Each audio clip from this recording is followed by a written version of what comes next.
All right, and here is the grand finale. We're talking about the magic lantern.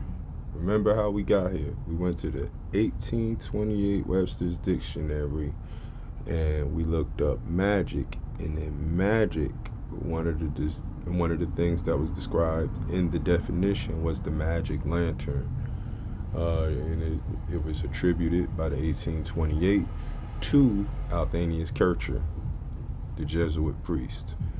All right, so the magic lantern, also known by its Latin name Laterna Magica, is an early type of image projector that uses pictures, paintings, prints, or photographs on transparent plates, usually made of glass, one or more lenses, and a light source. Because a single lens inverts the image projected through it, as in the phenomena which inverts the image of a camera obscura, slides are inserted upside down in the magic lantern, rendering the projected image correctly oriented. Alright, we're not going to go too deep. By all means, you can go check it out on your own, but we'll go through a couple pictures and I'll throw in my little 2 cents to wrap this up. So that looks just like a projector, like a movie projector. That's the image that it projects. Well, that's the glass that's put in upside down and flipped, inverted with the camera obscura within the magic lantern. So this is how they were able to paint images in your head associated with words. Something that I attribute to a guy that I study under, Kev Gills, man. He taught me about the holographic associative memory, and from my studies, this is how they were able to associate words and meanings and obscure them, invert them, and have you falling into allegorical beliefs rather than, what words actually mean in the common usage of them. But just keep going through. Yeah, you see the operations of cameras, what they're describing here, and they eventually, from a camera projected onto a screen, it will lead to holographic images.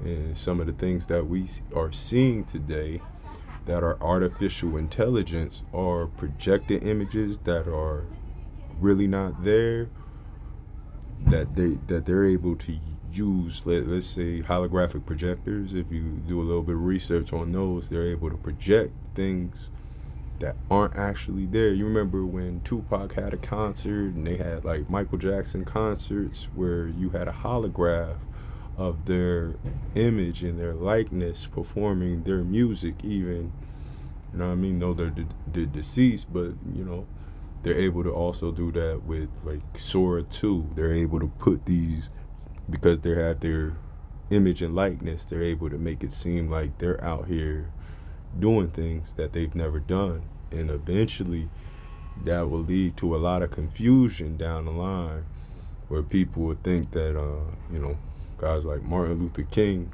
was running around here stealing things out of Walmart, and talk about, I had a dream that I'm gonna walk about this Walmart with this for free.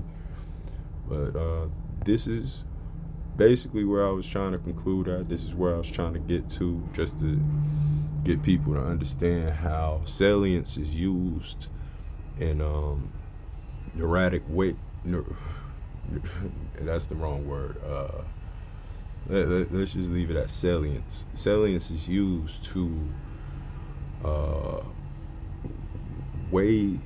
put weight into the mind, put weight of ideas onto minds to change the perspective of the observer, and that is how propaganda works. When you are introduced to certain images by way of the television or your cell phone, let's just call it a black mirror in general, it can skew your perception on the world as a whole. It's almost like that saying that I used to always struggle with. Is art imitating life, or life imitating art. Life saying, yeah, you get it. But just a couple more photos of the camera obscura in action. You get to see this is how they painted images of what devils were. Because a devil is the devil, that guy that runs around with a pitchfork, all red with horns, or is a devil or a demon somebody that obscures your perception of the world. But just a couple more pictures just to drive home the point that these are projectors, and we become more and more sophisticated with our ability to use projectors to sway perception. That being said, this is Taj. Peace, and I'm out.